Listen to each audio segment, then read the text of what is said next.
This just happened. I've heard it described to be one of the bigger criminal cases in the state of Texas this year. I would agree with that. Around 10 a.m. on April 2nd, 2025, officers were dispatched to a high school stadium in Frisco, Texas. It was a Wednesday and there was a track meet going on. Austin Metcalf was 17 years old. He was a student, he was a junior, and he was involved in both track and football. That Wednesday was just supposed to be another track and field event, but it ended with Austin losing his life and another 17-year-old student getting arrested with first-degree murder. Let's talk about it. Austin Metcalf attended Memorial High School in Frisco. He was a great student and an amazing athlete. People who knew him said that he just became a completely different person when he stepped onto a field. And his goal was to eventually become a college athlete, which he was definitely on track for. At Memorial, he was a linebacker of the football team, and his identical twin brother, Hunter Metcalf, also played as well. The brothers had a very close relationship. They were born only 4 minutes apart from each other, and they did pretty much everything together. Wherever Austin was, you could find Hunter there as well, and vice versa. They were like two peas in a pod. So that day at the track meet, there were tents set up on the bleachers, different tents for different teams from different schools. Austin, Hunter, and their teammates had their respective tent set up for their team. The track meet ends up getting delayed because of a rainstorm that's coming in. It starts raining and all of the students go to their tents to get out of the rain. 17-year-old Carmelo Anthony walks up to Austin's tent. Carmelo's school was the only school from all of the schools that were present that did not have a tent set up. Carmelo was a student at Frisco Centennial High School, so a different school, but he was also there to compete in the track meet. He walked into the tent just 2 minutes before Austin and his friends then walked up, and when Austin saw him, he told him to leave their area and go back to his. According to witnesses, and don't worry, we are going to break this all down in a second, but an altercation breaks down between the two of them, and there's a lot of commotion because when Austin tells Carmelo to leave, the police report states that Carmelo reached into his backpack and said something along the lines of, "Touch me and see what happens." Austin then pushes him, and Carmelo responds by saying something along the lines of, "Now punch me and see what happens."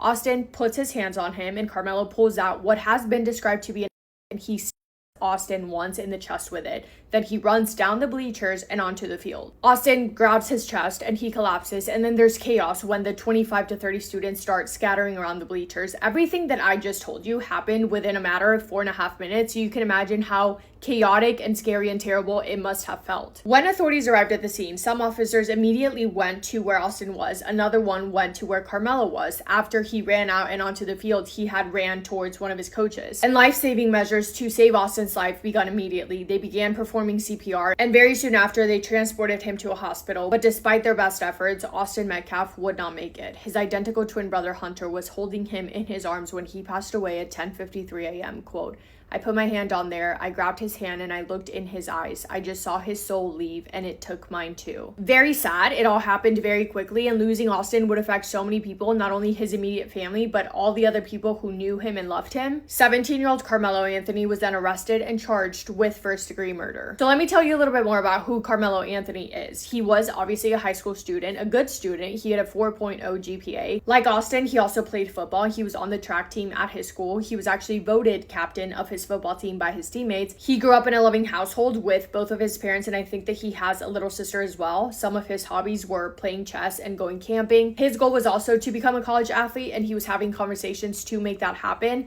Apart from being an athlete, he also worked 2 jobs, and he had never, ever been in trouble with the law at all. All of that to say that there was nothing about Carmelo Anthony, in my own personal opinion, that would suggest why he would commit murder. He had so much potential to have such a happy, great, successful life. Everything about him and his life was going in the right direction, and I wish I had a better explanation to tell you guys to at least provide some sort of possible understanding as far as a motive. But no, honestly, the more that I learned about him, the more random, for lack of a better word, that act of violence felt, at least to me. But going back to the scene of the crime, the area in the bleachers where the tents were set up and where everything happened was taped off as a crime scene, and a blue tarp was placed over it. The was also recovered because Carmelo had just thrown it up into the bleachers as he was running away. All students were then evacuated on school buses. One of the officers who responded to the scene said that when he approached Carmelo, he didn't ask him any questions at that point, but Carmelo still looked at him and said, quote, "I was protecting myself." That officer then communicated to another officer saying that he had Carmelo, the alleged suspect, and when Carmelo heard him say that, he stated, quote, "I'm not alleged, I did it." So he immediately was very forthcoming and not denying that he did what he did. And as he was being walked over to the patrol car, he became very emotional. He started crying, saying, quote, "He put his hands on me. I told him not to." And once he was sitting in the police car, he asked if Austin Metcalf was going to be okay. Carmelo Anthony was taken to Collin County Jail on a $1 million bond. His bond was then reduced to $250,000, which he paid, and he was released on bond that same day. He would be tried as an adult because under Texas criminal justice system, defendants aged 17 or older are prosecuted as adults, and then both the prosecution and the defense began prepping for trial. So this was never a case of did he do it or did he not do it, because obviously there were so many witnesses. There was also CCTV footage of it happening, even though the quality wasn't the best. There was no debating that. It was more so a case of why did he do it, because that would determine if the first-degree murder charge was changed to either manslaughter or possibly something else, which in turn would massively affect his sentence. And this case immediately became massive. It was all over the media. It started up a lot of controversial conversations, all while Austin's family was trying their best to navigate this grief, and while Carmelo's family was facing a lot of both support but also hate and rage from the public. There were people who were supporting Carmelo, but equally as many people who wanted him behind bars as soon as possible. A grand jury indicted Carmelo Anthony on charges of murder back in June of 2025, and on June 1st of 2026, his trial began with jury selection. Potential jurors filled out a questionnaire, and the jury pool included nearly 600 people. It was decided that there was going to be no cameras allowed in court, and space for the public inside of the courthouse was extremely limited. Now, jury selection in itself was a whole thing. There was a lot of back and forth, but ultimately, out of the 600 potential jurors, a jury of 12 was picked. It included 3 Asian women, 1 Middle Eastern woman, 1 woman of color, and 7 white men. So, notably, no black jurors were selected to serve. During jury selection, the prosecution struck 3 black female jurors from the pool, meaning that they did not want them to be in the jury. And I believe the prosecution's reason for striking those 3 jurors was because they were educators. But correct me if I'm wrong, or if you know anything more, like details on that, let me know. Anyway, ultimately, the judge sided with the prosecution and permitted the strikes, and we got the jury of the 12 people that I just mentioned.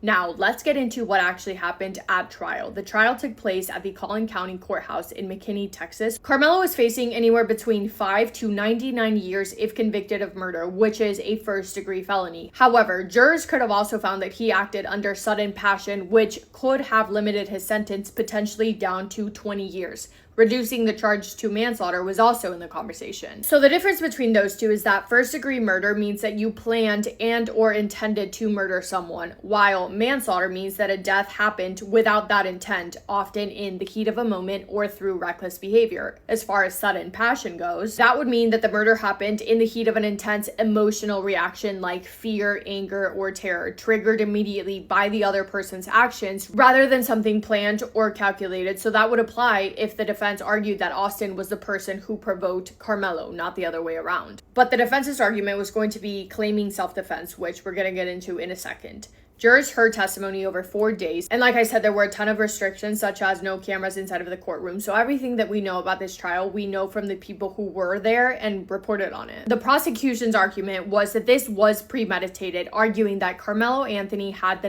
inside of his backpack. It was a pocket one, and they argued that it was already opened, therefore saying that he knew that he was going to use it even before he pulled it out. So their belief was that he knew that he was going to use it on someone, he wanted to use it on someone, and he provoked Austin to make him mad enough to give him a reason to use it. The defense, on the other hand, was claiming self-defense from day one, and from my understanding, they did not even acknowledge why Carmelo had it on his person to begin with, which I don't know, I feel like if you're talking about premeditation, if there was a completely unrelated reason as to why Carmelo was carrying that in his backpack, it would have been beneficial probably for the defense to say, no, look, this was in his backpack because he was going camping or hunting, I don't know. Just providing an explanation that would back up their argument that he wasn't planning on doing anything. If they did believe that to be the case, which they did because they were defending him, however, they didn't talk about that at all. I don't think they gave a reason at all as to why he had it in the first place, which by the way was not illegal in the state of Texas because it's not illegal to carry that on you as long as it's smaller than 5.5 inches. Obviously very much against school policy, but not illegal. But the defense didn't talk about that at all. They just focused on the argument that he did use it as self-defense, saying the opposite that the prosecution was claiming and telling the jury that Austin provoked him and that all he was doing was protecting himself. They also argued different reasons as to why Carmelo ran away immediately after. The prosecution saying that it was because he was trying to hide because he knew what he did, he knew it was wrong, and him running away was him admitting his guilt. The defense admits that, yeah, he did run away, but because he was still in self-defense mode, his way of defending himself now was removing himself entirely out of the situation and getting as far away from it as possible. The prosecution called 21 witnesses in total, including student athletes, police officers, investigators, and other witnesses, as well as the medical examiner, who testified that Austin's injury was through the heart, describing the wound as gaping 2.5 inches in length and not survivable. The defense only called 6 witnesses, and they did not have Carmelo testify. Several teenage witnesses became emotional while they recounted the events that happened in April of 2025. Friends and teammates spoke very highly about Austin and about how much they love and miss him and about how traumatic it was witnessing what happened with their own eyes. And the courtroom, understandably so, felt very emotional. One coach testified. He was a coach from a different school, but he was at that track meet that day. And after Austin collapsed to the floor, he ran over to help while a different coach was on the phone with 911. Austin was struggling to breathe, and then he completely stopped breathing. And the coach on the phone is telling 911 that he needs help, that he can't breathe, and they tell him to start CPR. And then Austin begins making these gasping breathing sounds, and the coach who was on the phone with 911 gets a glimmer of hope because he's thinking, oh good, he's still here, he's still with us, he's fighting to breathe, but he is beginning to breathe a little bit. But the coach that testified, that was attending to Austin the day of, he was a 14-year combat veteran, meaning that he had experienced and witnessed many deaths before, and he spoke about how heartbreaking it was to hear the sounds coming from Austin and to hear the other coach thinking that it was a good sign. Because this is so sad, because the sound that Austin was making is what people refer to as the death rattle. It's a gurgling, breathing sound that occurs when a person is near the end of their life. It is literally the sound of death, and it happens when the body naturally slows down and the person becomes too weak to swallow or clear saliva, causing fluids to collect in the throat and make those sounds. So that coach knew right then and there that Austin was not going to make it. Now let's talk about the self-defense argument that the defense was presenting. In Texas, self-defense is legally justified if you reasonably believe the force used is immediately necessary to protect yourself against another's unlawful force. But from my understanding, and I don't know law at all, I'm just a girl, not a lawyer, the force that has to be coming onto you has to be so strong that it literally makes you believe that the only way to stop it is by doing something else, in this case, to save your life. That would mean that Carmelo Anthony was extremely fearful and terrified for his life, that he felt like he had no option but to pull out from his backpack and use it because he felt like his life was in danger. And here is where a lot of people think that the defense team messed up by not having Carmelo Anthony testify in his own defense, because their entire argument, the entire argument of his defense was based on fear, that he was scared, that he was terrified, that he acted on impulse out of that fear for his own safety, only to defend himself, not to end somebody else's life on purpose. The most compelling argument for that would come from Carmelo Anthony himself, right? Because he was the person feeling those feelings. He was the person who felt scared. He was the only person that made the decision that he did. Whether he thought it would end in death or not, he would be the only one to be able to accurately explain that he did not commit murder on purpose, because yes, he did admit that he Austin, but he didn't admit to murder. So if anyone was going to be able to argue about the thought process and the feelings of emotions that took place that ultimately led to the actions, it would be Carmelo. That would be the strongest argument that the defense would have. But they didn't put him on the stand, and instead the defense was pretty much asking this jury of 12 people to believe them when they said that Carmelo didn't mean to do what he did, he was just scared,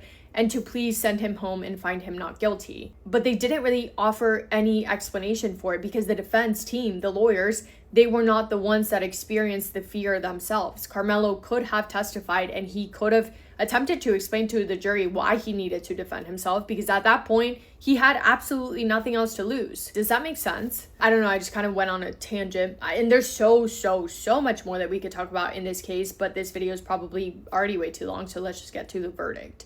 The jury deliberated for less than 3 hours before convicting Carmelo Anthony on June 9th, 2026. He was found guilty and sentenced to 35 years in prison and is currently being held at the Texas Department of Criminal Justice facility. If he serves his full sentence, he will be released when he is 54 years old, but he will be eligible for parole in his mid-30s.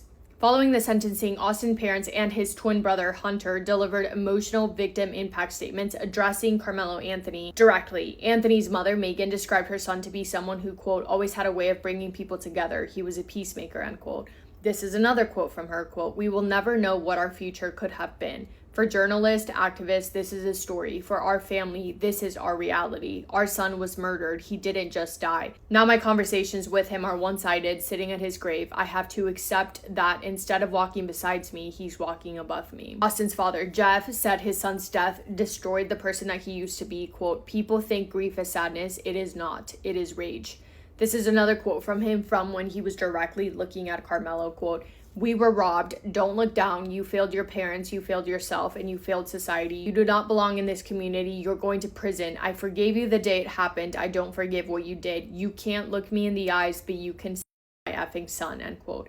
He also stated that from day one, this was never about race. Quote, it's about right and wrong. We are all humans. We all bleed the same color. You will face those consequences starting today, end quote. And then came Hunter, Austin's twin brother, quote, you took a son and a brother and a friend, my best friend from this world. You took someone away from me who was supposed to be an uncle to my kids. Now I want everything taken from you. You let the devil take over in that moment. Eventually your name will be forgotten, but my brother's memory will live on, end quote. Such a heavy case. It's so terrible. Obviously nothing, literally nothing ever will ever make up for that kind of loss. But I do think that the people in Austin's life do feel like justice has been served.